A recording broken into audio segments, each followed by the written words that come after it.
Anyways, so we Our are going to topic talk about tonight is really, I'm so excited because there's there's such richness to this. There's such magic to this, but this woman is not in the Bible. She's not in the Bible. And it's so funny because I remember, well, we'll talk about when we encountered Saint Anne together, but I didn't know who she was because she's not in the Bible.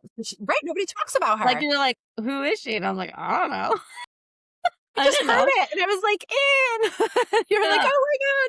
But Tasha has a very close relationship. I just want to let our audience know Tasha's about to share some very interesting things. And you have a beautiful relationship with this saint. And and so it's because of our different ways of translating.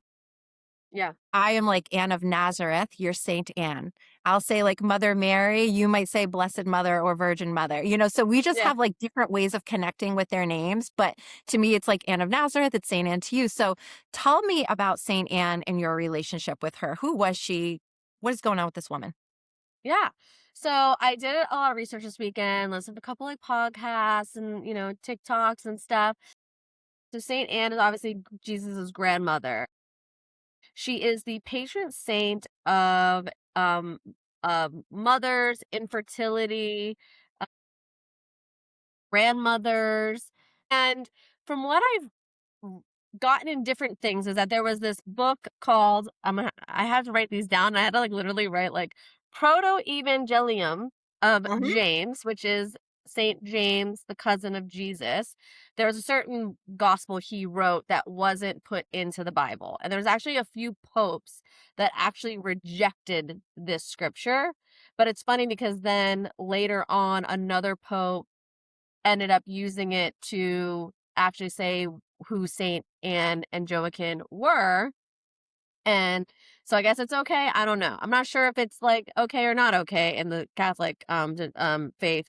But what ended up happening was Joachim and Anne got married and they went 20 years without having a child. Now, apparently in old Judaism, the Jewish faith is that they're pretty much kind of like, I don't know, like ostracized. Is that the word where like, you can't, like you're just kind of like shunned, right? Because cut off from society, right? yeah, like that, yeah, like their family, their friends, because to go that long and not have a child, especially for the men, is like an abomination and pretty much you've been cursed by God. And so there's something wrong with you. Now, Joachim actually went out to this forest and he fasted for 40 days and prayed for this baby, but he's prayed that he would, whatever this baby was, girl or boy, it would be a servant of God. And so he said, just give me a baby and it'll be a servant of God. Anne also prayed constantly for this baby and said the same thing, like God will do anything. And when he came back for the 40 days, they got pregnant and with Mary. Now, what is really interesting to me is that apparently, it's because they had offered their child to God at like 3 years old. It says that they actually took Mary to the temple and like gave her to them. And I guess this wasn't really popular for girls to be at the temple and to learn and become holy. It was mostly men who were going to become, priests. But at 12 years old, she had to go back because I guess as soon as you become a woman, you can't be there for obvious reasons. So I apparently stayed there from when she was like very young. But you'd think he prayed for this baby for so long, like 3 years feels like, I don't know. I just feel like, man, you didn't want to do all that. And you just like, but they did. And so, but God told them that she's going to be very special. So that's kind of like a little short synopsis of Saint Anne and kind of what ended up happening. But I thought was also really interesting when looking this up is that Saint Anne is actually in the Qur'an. Yes. Not in the Bible, but in the Quran. Interesting. Isn't that crazy? It So is kind yeah, it says that in the book of Quran, or in the Quran, she is her name is Hannah, and it's kind of like the same story that she went so long without having a baby, and that she, pretty much prayed and offered up her baby to God.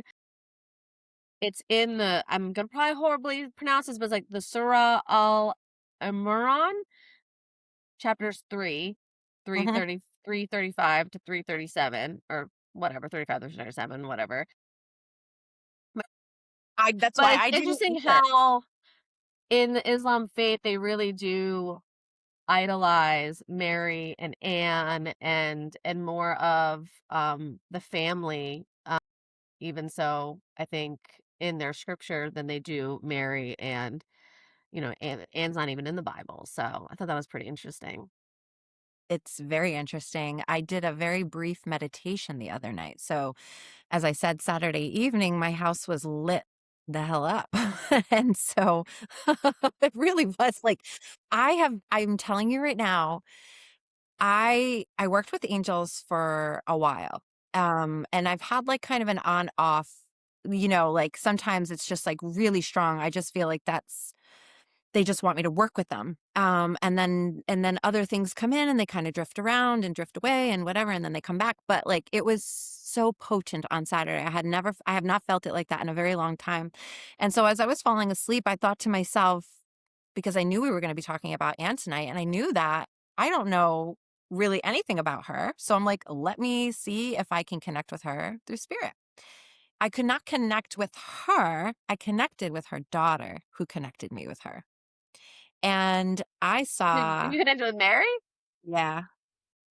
So, because I was like, Anne, okay, Anne, let me feel the essence of Anne, bring in the essence of Anne.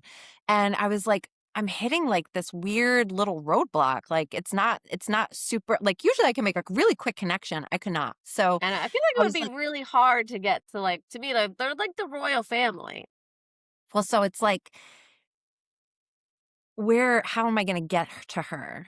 And then Yeah. all of a sudden I saw like, my eyes are closed and stuff. And I see this radiant child, this little girl.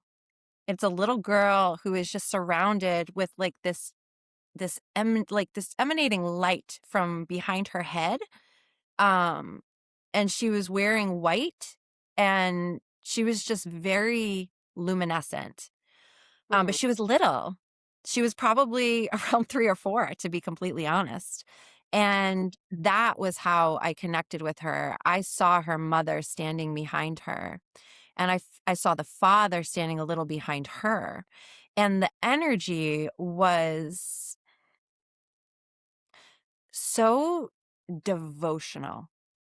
It like that's the only way I can really describe it. It was love, but it was the love that you feel when it's not like loving, a song that's on the radio. It's not like loving that coffee in the morning. I do love that.